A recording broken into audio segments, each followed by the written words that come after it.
Welcome to Disruptive Successor, a show for next generation leaders in family businesses and entrepreneurs who want to disrupt the status quo and take their existing business to a whole new level.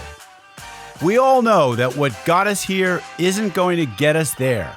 This show will provide inspiration, advice, and resources to help you create massive impact. This podcast is sponsored by myself, Jonathan Goldhill, and my company, the Goldhill Group, where we provide coaching for growing companies. I'm Jonathan Goldhill, and my purpose is simple: to guide entrepreneurial leaders in family businesses towards more freedom and fulfillment. I want entrepreneurs to get clarity around the changes that will make them and their businesses more successful so they can experience the same freedom I've enjoyed in my life.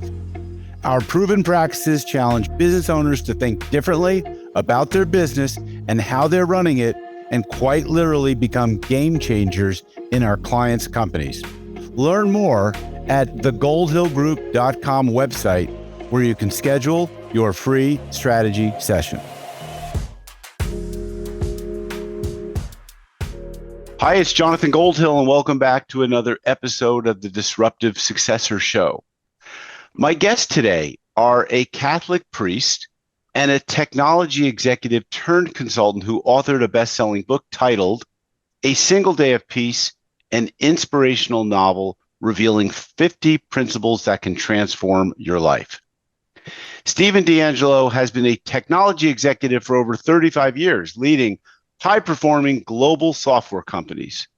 Full-time today with Boston Consulting Group, he delivers sales and marketing, transformational consulting, and advisory services to venture capital and private equity portfolio companies. My other guest is Father Arnold Rosney, who has worked as a Catholic pastor for the past 26 years in Ireland. His education and background includes philosophy, theology, spirituality, and more. His experience in journeying with people from all spheres of life is vast and varied. From parish ministry to high school teacher and chaplain, he has strived to connect the spiritual with the human dimensions of life. Recognizing the need for fulfillment in people's lives, Father Arnie's motto is, "The glass is always half full."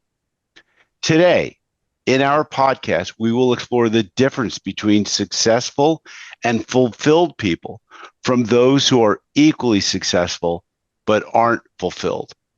We will blend topics on how people can become more emotionally and spiritually healthy as they pursue their life's goal. That is being fulfilled at home and at work. Gentlemen, welcome to the show today. Thank you for having us. Greatly appreciate it. Thank you, Jonathan. Good to be here. Okay, great. So where do we start? I mean, this is a topic that is so large and so important.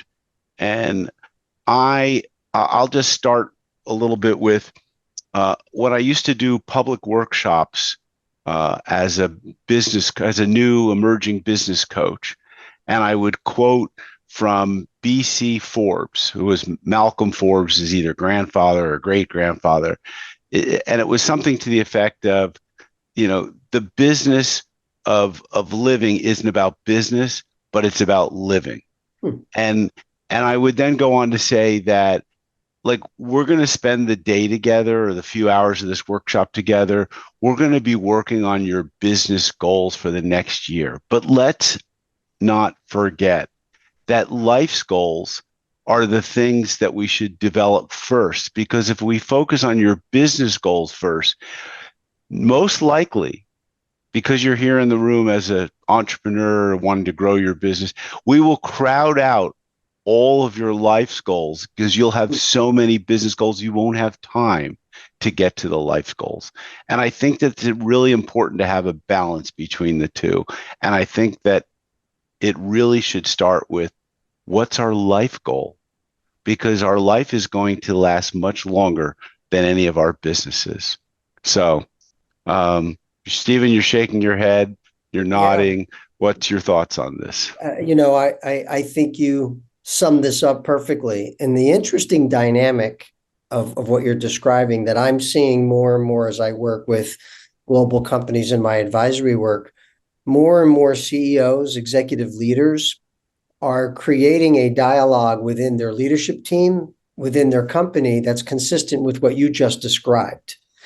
If I go back in time 35 years ago when I started my career, candidly, it was much more go make it happen, sacrifice your life, be successful, make money. And some of those were the values that made America great, hard work and things of that nature. But we've evolved today to a point where I think the emotional health is just important as the financial health. And that emotional health connects with true happiness. And as you summarized in the beginning, when you covered my bio in my book, that's in essence why I wrote the book. That was really the inspiration to write it. Is I have had the privilege of working alongside some very successful, wealthy, and happy, genuinely happy people, as well as very successful, wealthy, some billionaires that candidly are not happy to be polite, and how they behave themselves, not something you would admire. And I often started to document the differences between the two. And there are significant differences. So as we think about the goals that we set, you summarized it great. We have to think about our life's goals. And if we blend more clearly our emotional needs with our business needs, then I think we're in a path for a happier life. And that's how Father Arnold and I got together, and that he read my book and we got a connection because there's a spiritual side of my book that covers some of the Catholic Church. And we found that he brings a dimension to this emotional, spiritual wellness that I don't, because of his experience, but yet I see it in practice. So hence our dialogue together has come together quite well. And Father Arnie, I mean, your life has been one of being an ear, a listener, I'm sure, to people who come to you, talk about their personal problems first. And they probably don't often talk about their business problems unless they've done something maybe immoral or illegal or unethical. But so what, tell us your thoughts on how you think about the balancing of life and business goals. I think I'm first saying coming from a European perspective, which is slightly different, I suppose, from where Steve is coming from. But certainly we're coming from, I suppose, different dimensions and meeting in the middle in terms of, yes, to be successful, it also means being fulfilled within yourself. I like your line about, the business goals they don't last as long as life goals. But it raises the question for me, and it's something I've often reflected on, is, the question, what is my life? Where is my life going? Mm-hmm. What gives me fulfillment? What brings me happiness? And I would have seen that as a child, growing up in we'll say, teenage years, when I was doing some summer work. I instinctively could see happy people or people who weren't fulfilled. I'm not sure what I used the word sad. Sad is a different word, I think. But happy and fulfilled really for me go together. And I suppose that's something I've gained more and more in my experience as a priest, where, yes, some people would come to you with the challenges and the problems, sometimes primarily for listening ear, sometimes looking for a little bit of wisdom and advice, and sometimes just being there. On the other hand, I've also seen it in how people interact with each other. How present are we, we'll say, in discussions and so on. I've seen so many people, in conversations, in groups and so on, but their mind is elsewhere. It's on their job. It's the worries that they have, and they're not present. And very often I've seen it in family life, where very often the partner or partners are not present to each other, and that has a domino effect to children. It's because children see and they act how their parents do. So for me, it's about, what is my life? Where is my life going? What gives meaning to my life? Yeah. And I think to add on to those is like, what is happiness and what is success? And how do you define that? Yeah. And I think in a very materialistic, capitalistic world, it's difficult to define success in personal terms because we're always seeing on the outside, the media or wherever we're getting our impressions from. We're seeing that success looks like a lot of money, the most expensive house, the most, the most number of people they influence on social media. These are material measurements, Yeah. by and large. You mentioned something. What is happiness? As Father Arnie was talking about it, I was reminded of an article that CEO Magazine asked me to write after they reviewed my book, and it was writing an article about what is happiness.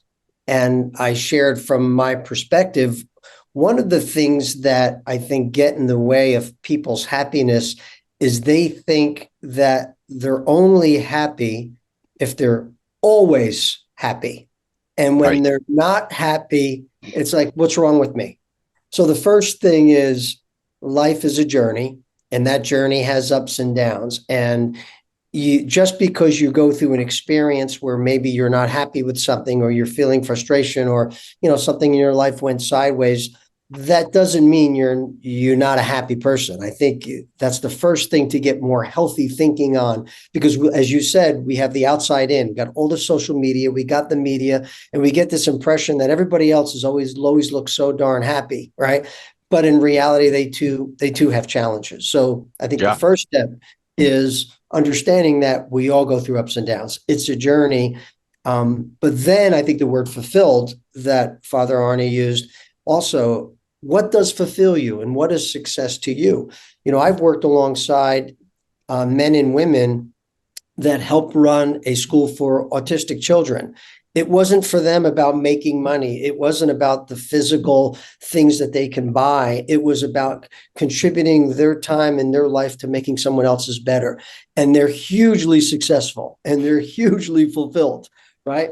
And then you could go to the other spectrum where we do look at the business scorecard. And for some people, including me, quite candidly, as I succeed in business, that's some of what fulfills me. I enjoy the game. I enjoy that.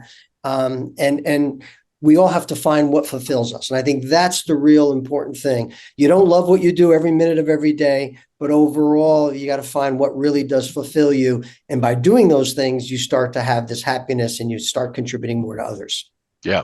So let's talk a little bit more about some of the fundamental building blocks of happiness, fulfillment, success.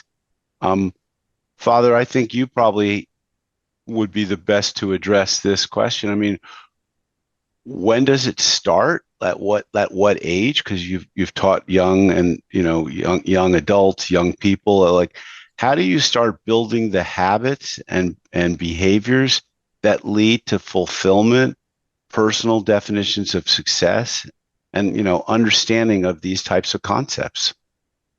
That's a great question, Jonathan. And I suppose, in some respects, it's difficult to give an exact answer to it because there's so many layers to it. There's subjective layer, there's objective layer to it, there's interrelationships, there's all sorts of nuances to it. But I think primarily, and we mentioned this in our own reflective analysis of things, family, because we're born into a family. We don't choose our family by and large. So we're born into a family. So we're born into, I suppose, a certain narrative of thinking and living and so on. So if I use myself as an example, I came from a large family, very humble surroundings, saw my parents struggle and work hard, and that was all very important. But I think that grounded me into having an appreciation for things. Sometimes I would have seen it with some high school kids. Now, thankfully, not so many, but a small percentage, they didn't appreciate the important things. Money, for example. And from my time as a teenager to a teenager today, and I'm sure both of you can speak as well with a little bit of authority in this, an appreciation for money is just not there. Maybe an appreciation for the things of nature, stopping, looking. So I think it begins in the family, and I am convinced of the role that parents and guardians play in this. I really, really do, because I believe they are the first teachers of where I am and where children are today. Then that's developed through school. teachers that bring as example elementary school, middle school, high school. In our system, it's primary and secondary school. So you begin to develop the tools, and you learn from the mistakes. Sometimes, and when I'm working with the confirmation children, which is part of their preparation from a faith perspective at 12 years of age, I often remind them that the popular thing is not always the right thing to do, because they're impressionable at that age. And then, of course, that leads into teenage years, choices, moral choices, career choices, and invariably then families come along. So I see it as a lifelong journey, but certainly, repeating myself, going back to certainly the parents and the home. Okay, so I want to dig in more to this concept of happiness and trying to understand and identify and define what is happiness. How do we define it? Did you approach that topic at all in your book, Stephen? And what are your thoughts on this? So I defined it not necessarily as to what is happiness, but what do the happy people do that's differently? Those that are happy and they deal with challenges, and overall, if you ask them, hey, a scale of 1 to 10, how happy are you with your life? And they'll say an 8, an 8.5, a 9, and they're happily successful people. So why don't we touch on some of those things of what do they do differently? Yes. And I'd like to start with what Father Arnie just spoke about, because we talked about how it begins in your early childhood. I often work with executive teams, very senior executives of large global companies, and there is a level of insecurity in these people. You would think they built a $10 billion company, CEO, right? But you get to know them and you see a great deal of insecurity. And actually, the first principle that I put in the book about what happy people do differently, they celebrate their difference, which is another way of saying that is they have good, strong self-esteem, right? So now I'm working with an executive, and I can see even though they're successful, their self-esteem really isn't the best, just by the way they're behaving and way their self-confidence, believe it or not as strong as it needs to be. And then we have to pry into the understand, why are you feeling the way you feel, and how do you take stock of yourself to recognize your differences, make you powerful, make you great. So I think. Let me stop you there and understand. Sure. I mean, it seems hard to understand how someone running a company larger than, put a number on it. I mean, I would think $100 million, maybe 50 million, but certainly $1 billion would be would have a lot of self-esteem. Their larger problem might be having humility and being like a level 5 leader, as to use Jim Collins' term. I mean, it's hard to fathom someone not having self-esteem at that size. Yeah. So let's go further there. So there's a level of intellect they have. There's a level of drive that they have. There's a level of commitment they have. Multi-processing. They've got these capabilities, and those capabilities overcome some of their lack of self-esteem. And when I start asking questions about it, what pops up? While they're successful in business, always had struggle in personal relationships. Girlfriends, didn't work out, got married, got divorced. That eats at that particular person. Right. How about children? Yeah, I amassed the success, but you know what? My relationship with my children is not very good, right? To what Arnie mentioned earlier, that hinders against their self-esteem. They constantly turn over some of their fellow senior executives. And when they get feedback, it's based on their leadership style is more forceful than collaborative.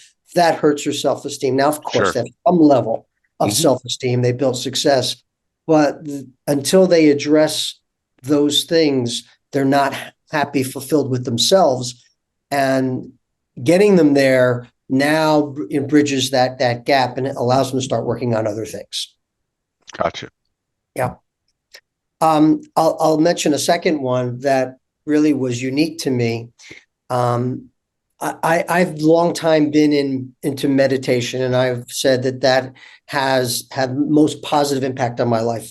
And meditation is a form of prayer, of course, but senior executives, people who've been successful, not just executives, but people who've done other things successful, they often find time for silence in every single day, where they will go somewhere, a quiet room in their home, in their office somewhere, and they'll just get quiet, because what we described earlier, there's so much inbound data between marketing and advertising and media and social media and emails.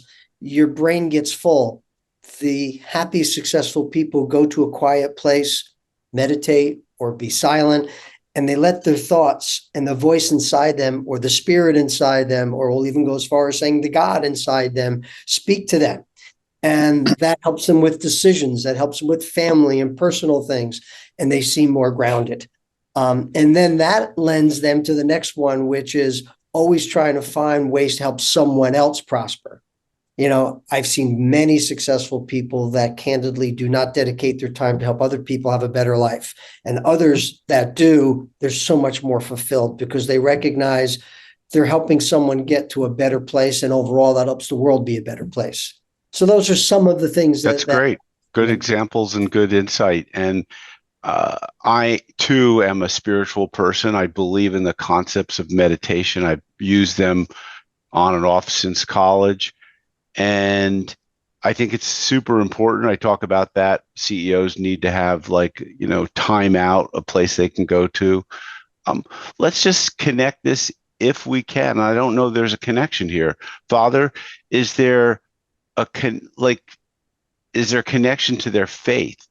Is faith really important in this equation, or can you be agnostic or atheistic and not have faith and still get to the same place, the same results? I do believe that everyone is capable of getting to the same results, be it a person of faith or none, or someone in between. And as I was listening to Steve there and yourself a moment ago, happiness and fulfillment, we are all capable of it. We all seek it. We all strive it. And just a little image: if there was 50,000 at a ball game in LA or in Dublin or somewhere else, and you would have a certain percentage who have a faith dimension, a certain percentage who would be non-faith, agnostic, and there'd be a middle of the road in between. Some people, struggling in their faith. And you asked each of them, what's your understanding of being happy and what's your understanding of being fulfilled? You're going to get 50,000 different answers and different responses. But what's common, the common narrative is they're coming from their own perspective, where they are at, their work, their lifestyle, and so on. So I do believe everyone is capable of being happy and fulfilled. I'm still searching with the challenge of, is it possible to be completely happy? And is it possible to be completely fulfilled? I'm not sure that is possible, because I think it's important to reflect that we're living in a world that's changing by the day. Yesterday's information is old news today. The news of today will be old news tomorrow. So I think we're journeying within that. So I think, yes, everyone is capable of it. I think, yes, I would use the word spiritual, and we spoke about this, and Steve mentioned it in his book, and I would see it a lot in my own ministry and in what I do. Maybe if I could just indulge your patience for a moment. In the history of Christianity in Ireland, we were originally a spiritual people. Spirituality where people went to the holy man or the holy woman and they shared what was on their mind. Now, they didn't necessarily need a faith dimension to do that, but we were always considered a spiritual people. And I think there's a spiritual within everyone. I suppose the question is for each individual is, have they connected with it or have they not? Have people chosen to connect with it, or have others chosen not to? And if I may comment right from there, one of the other principles of the happy, successful people is spirituality. I have that documented in my book. And very often, when I'm working with a successful person, I would say to them, you know, I've observed you've got a level of spirituality in you. Some would respond, oh, absolutely, I have strong faith and gets me through the hard times and good times, etc. You'd be surprised how many times when I said that to people, hey, you've got a dimension of spirituality about you. Tell me about that. And they say, spirituality? Me? Oh, I don't even know if I believe in God. I'm not spiritual at all. And I'd say, that's interesting. I noticed, you know, you told me one of the things you really enjoy doing is mentoring the younger generation. Yeah, I like giving back to them. Well, that has a level of spirituality tied to it. You're trying to make someone have a better life. You're contributing. Or there's a foundation you invest money or you donate money to, right? Or, you know, you're helping a family member. You told me about a hard scenario that's going on in your family. You know, sometimes I'm like a therapist in some of the conversations that I have. And I said, well, that's a spiritual kind of thing. And then they scratch their heads, well, you know, or you meditate. That's a spiritual kind of activity. And they would say, you know, I guess you're kind of right. I've got some level in it. So whether they see it or not, their behavior is in that spiritual realm, which gives gratification.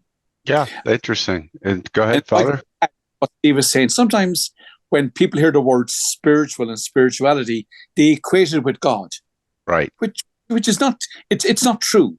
As Steve said, it's often a lived reality where they're getting, and that spirituality, they may not identify it, but there's an inner happiness and fulfillment being created within them. Yeah. Now, in your book, Steve, I think you have 4 components or themes that you talk about. Is that right? Family, financial, change, and goals. Spirituality is not the 5th theme there, which is interesting. So how did you settle on these 4 components or themes and tell us, you know, how do they come into play in your book? Sure. So the interesting thing about those 4 components, as Father Arnie and I were working through how we would do public speaking together on this topic, we felt that the book was guided toward those 4 themes. So actually, Father Arnie and I created those as 4 components of all of the topics that I cover within the book and what we would cover. And I would say that those 4 areas, if you have spirituality intertwined into each of them, you have a higher chance of getting to the level of fulfillment you want with them, and you have a higher level of success with them.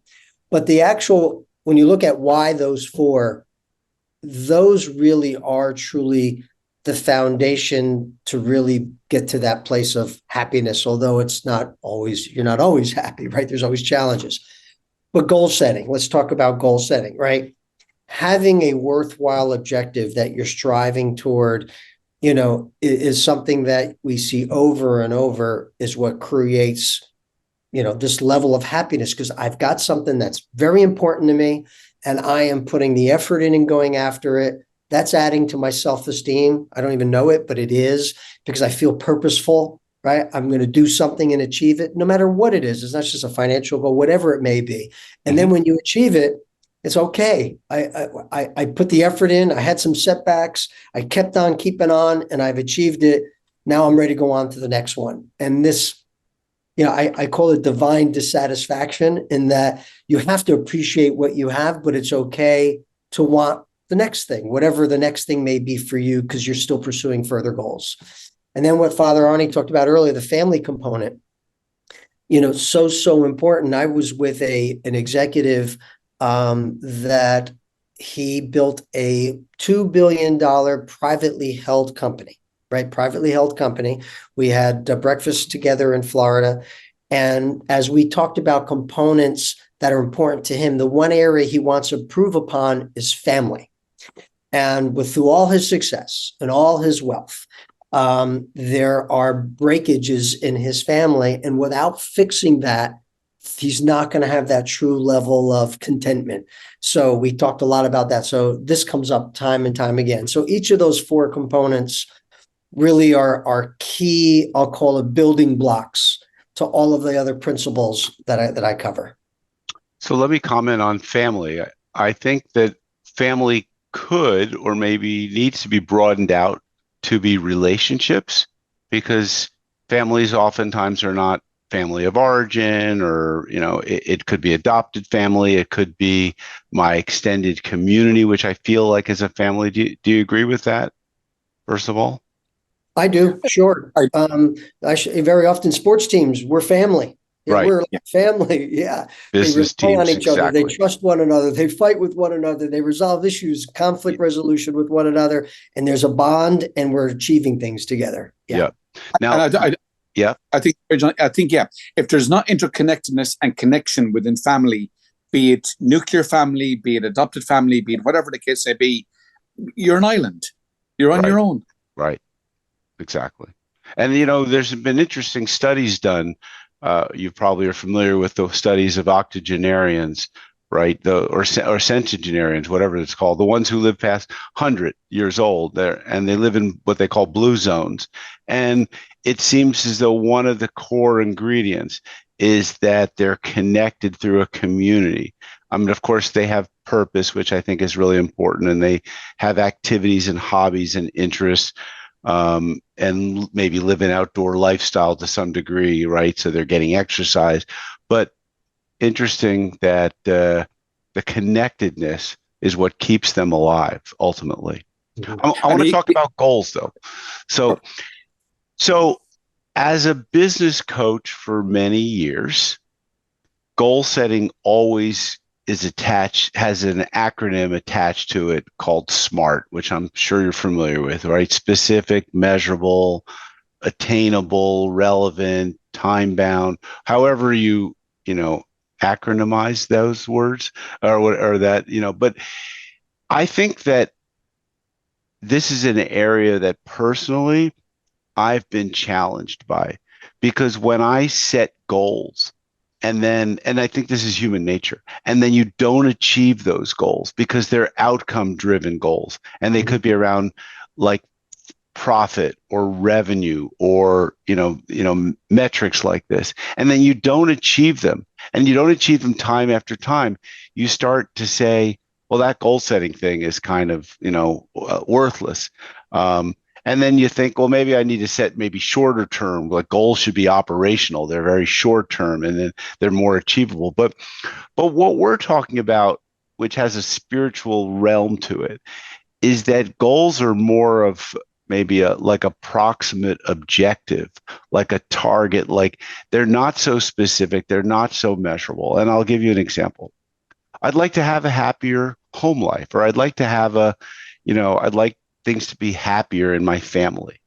Now, as a business coach, I might try and say to a client, okay, well, how could we measure that? Or be more definitive. What does that mean? What right, aspect of your exactly. family do you want to have But happier, right? Well, I'd rather fight less with my wife. Okay, so tell me about how often you guys fight. Like you have to get down to the right, micro right. so that you know what you're really going for. Yeah. Now I'm going to raise the question and challenge myself as a coach. Do we really have to do that? Can we have a general target or a general feeling and have it be good enough that I want to have a happier home life, I want to have a happier family, or I want my revenues to be greater, I want my profits to be greater? I mean, we're not accountable to shareholders who are holding us accountable because their investment in our company or us as individuals makes a difference. Is it Yeah. okay just to, I mean, Father, you must be dealing with this like all the time. Isn't it just okay to say, do you feel better today than you did last year at this time? Let's talk about where you were last year at this time and where you are today. Is it okay to Yeah. just say, yes, it's good, it's better? In my world, and certainly in the corporate world where Steve is at, it's so interconnected there. When you were speaking about achieving goals and that kind of thing, I don't think it's possible to achieve all our goals. That is not possible. We are human. We are made to be with others. And as you were speaking there, Jonathan, as well, just struck me, there's a danger in achieving goals that it can be very, oh, these are my goals, and ignore family and ignore the other important aspects of it. But certainly you're correct. Where were you last week? and where are you this week? And I've seen where people have journeyed. And one of the words that I like to use is an acceptance of where you're at. And, when there's an acceptance there's an inner tranquility emerges. Yeah, something, I don't have as much as Steve or not as much as of Jonathan has, but I'm happy with what I have. And that's an inner fulfillment. If, they may not achieve the goals that they want to achieve or they'd like to achieve, but there's a certain goal in, I'm fulfilled. Yeah. I'm happy. So I had heard a definition of success that I think is pretty powerful and addresses exactly what we're talking about. That definition is the pursuit of a worthwhile goal. It's not the achievement of a worthwhile goal. So success is, I am in pursuit. I have got something that's worthwhile that I'm pursuing, feeding the poor. I am trying to help the homeless. I have a sales goal, whatever it may be. But that effort of going and doing and striving to achieve it, that definition is, okay, you're successful. You've got your focus on something. Now, you're right, Jonathan, we don't always achieve all the goals we've set, right? Now, certainly, there are some principles to achieve them about, like prayer or manifesting and visualizing and being somewhat specific. But I think Father Arnie says it right. Am I happy with where I am? If I stop comparing myself to everyone else, if I were to die today, do I think I've made a good contribution to the world? And do I think I've lived pretty good? I think that's a key question for all of us. Yeah, I think one of the philosophers that I grew up thinking was really important was a Jewish guy, Abraham Joshua Heschel, whose quote, I only know the piece where he says that, like, the joy is in the struggle. Mm-hmm. And that was something that for me in high school, I grew up somewhat privileged, very appreciative of what I had, and always felt as though while I might be happy, if there isn't like happiness on earth universally, like how can I be happy alone with that? Like that is not acceptable, right? As long as there's social or economic injustice or human injustices, how can that be acceptable? And I think that those were words that just, they landed heavy with me, but I thought they were just so profound. Great. It's true, right? And the struggle. Yeah. It's like it's like what you were saying earlier, Father. Like you can't ever be just like perfectly happy or perfectly fulfilled. There's the striving is what brings the joy and the challenge, and because as soon as you get just content, then it becomes familiar, and sometimes that familiarity breeds a certain amount of contemptness. So it goes from content to content. Idle hands are the work, or is the work of the devil, right? Yeah. Isn't that saying, right? So if we're striving and we're going and we've got something we want to achieve, we're probably on the right track. Exactly. There's two certainties in the world. We're born and we're going to die. So if I'm told I have 1 year to live, look back at my life, what will I have achieved? Will I have been happy? And I love the idea when you mentioned there earlier, Jonathan, about the wise couples looking back and being content with their activities and so on. And it's a lovely moment I often see with elderly couples holding hands. A simple gesture that they're still in love 60 years later, So, but it's basically like, for me, is what will I have achieved, or what will bring me fulfillment when I'm ready to go to the next world or wherever. Exactly. So, all right. So is there anything that either of you are up to today in your world, in your work, that you'd like to share with the audience that you think is really interesting, exciting, and relates to the topic at hand? Anything come to mind? I'll start. It's actually something Arnie and I are both doing. We are taking this message and integrating it together to, again, bring to the corporate world. Because as I said in the very beginning of this conversation, more and more executives and leaders want to have a positive impact on the emotional well-being of their employees, not just the financial results, if you will. And this message connects very well with that. So I'm pretty excited about working with Father Arnie and bringing some of this pragmatic and spiritual message together to have a positive impact on people's lives. So I'm pretty excited about that. That's great. And now, you, by the way, Stephen, your book was called A Single Day of Peace, not a lifetime of peace. Yes.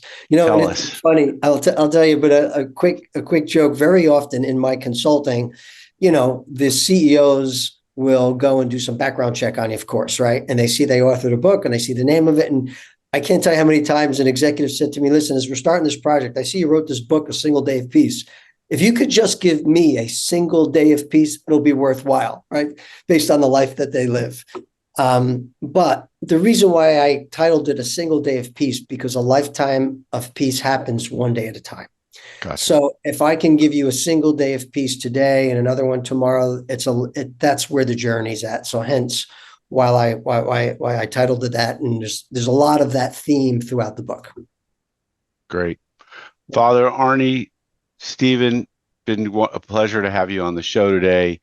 And we'll share a link to your book in the show notes. And I hope you go out and create more peace for more people. So Awesome. Bless you both. Namaste. Namaste. Thank you. Greatly appreciate it. All right. Folks, you know the drill, right? If you like this show, please give us a good rating on your podcast listening application of choice. Tell others about it, and stay tuned for future episodes of the Disruptive Successor Show. This podcast is sponsored by myself, Jonathan Goldhill, and my company, the Goldhill Group, where we provide coaching for growing companies. I'm Jonathan Goldhill, and my purpose is simple: to guide entrepreneurial leaders in family businesses towards more freedom and fulfillment. I want entrepreneurs to get clarity around the changes that will make them and their businesses more successful so they can experience the same freedom I've enjoyed in my life. Our proven practices challenge business owners to think differently about their business and how they're running it, and quite literally become game changers in our clients' companies. Learn more at thegoldhillgroup.com website, where you can schedule your free strategy session.